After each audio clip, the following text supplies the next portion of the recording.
Urinary tract? Yeah. Oh. Join all 600,000 of us who've taken back control at Eucora.com. They're trying very hard to get away with this one. I don't know if the people are going to forget. People are never going to forget. The problem is, do we have any power? What do we do? What do you do? You definitely can change the way you vote, like if it comes up again. But the problem is, this is a bipartisan issue. It's bipartisan. It's not. I don't know. I heard as a Democratic hoax. Yeah, I don't think that's true.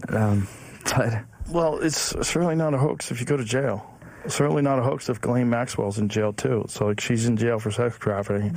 Excuse me, she's in jail for sex trafficking. But the question is, to who? Who's she in jail? You have to be sex trafficking to somebody in order to go to jail, right? Yeah. So how's that work? She's been in jail for years. So how's that work? That's podcaster Joe Rogan challenging President Trump's claim that the Jeffrey Epstein case is simply a Democratic hoax. During an interview this week with the musician Jesse Wells, Rogan questioned how the deceased sex offender and his convicted associate, Ghislaine Maxwell, did not have any additional accomplices in their crimes. And there is a development this morning with the Epstein files. A federal judge has denied the Justice Department's request to unseal grand jury transcripts in that case. The judge, based here in New York, found the government had not reached the high bar necessary to unseal the transcripts and suggested there was not much there anyway. The judge also called the request for the records a diversion from the mountain of files on Epstein that the government had already compiled. Additionally, the judge said another factor in his decision was, quote, possible threats to victims' safety and privacy. The DOJ declined to comment on the ruling. Welcome to the fourth hour here of Morning Joe, just past 9 a.m. here on the East Coast, 6 o'clock out west. With us, we have the president of the National Action Network and host of MSNBC's Politics Nation, the Reverend Al Sharpton. He's here, we swear. Several correspondent at Vanity Fair and host of the Fast Politics podcast, Molly Jong Fast, co-founder and CEO of All In Together, Lauren Leader, and Politics Bureau Chief and Senior Political Columnist at Politico, Jonathan Martin. Great group, guys. Thank you for being here. J. Mart, we'll start with you. On the Epstein story, here it is now mid-August, the dog days of August, if you will. Yeah. Republicans went home early. They didn't want to talk about this anymore. They wanted to make this story go away.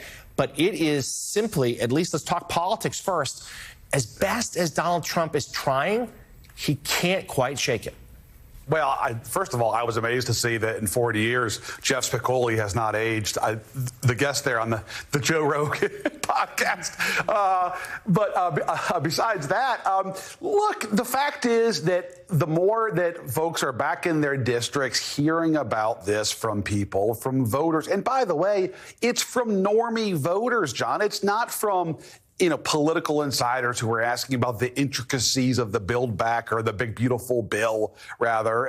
This is from people like, as you just played on that Rogan segment, who were listening to the Joe Rogans of the world. And that's the challenge. And that's why I think the Trump folks tried to release the grand jury testimony, because they're trying to get something out there, right? They're trying to put some information out there that's going to pacify voters. See, nothing here. And they couldn't even do that because a federal judge is worried about, oh, yeah, by the way, there's victims here in this case. It's not just some conspiracy theory. It's actually a tragedy, too. I think, John, they come back in September. I think especially in the House, where these folks are facing re-election, facing primaries next year, I think they're going to have to do something to pacify the voters on the Epstein issue. I think that's right. I think this is a storyline that we're going to still be checking on and hearing a lot from when everyone's back in early September. We turn now to the latest in the Texas redistricting battle. Last night, the state's House legislature passed a controversial plan to redraw congressional maps at the urging of President Trump. NBC News correspondent Ryan Chandler has the details for us. Overnight, Texas Republicans hammering home their push for power. The underlying goal of this plan is straightforward: improve Republican political performance. State House lawmakers approving President Trump's favored congressional districts to add 5 more potential Republican seats to the map. This part of the fight is over, but it is merely the first chapter. The Texas House's final vote, just the first shot in a growing national war. The next battlefield is the courts, and we will win there. And then we take the battlefield to the ballot box. Democratic states vowing to retaliate with their own more partisan districts. California Governor Gavin Newsom posting, "It's on, Texas." Texas Democrats are promising a federal lawsuit, claiming the maps discriminate against minority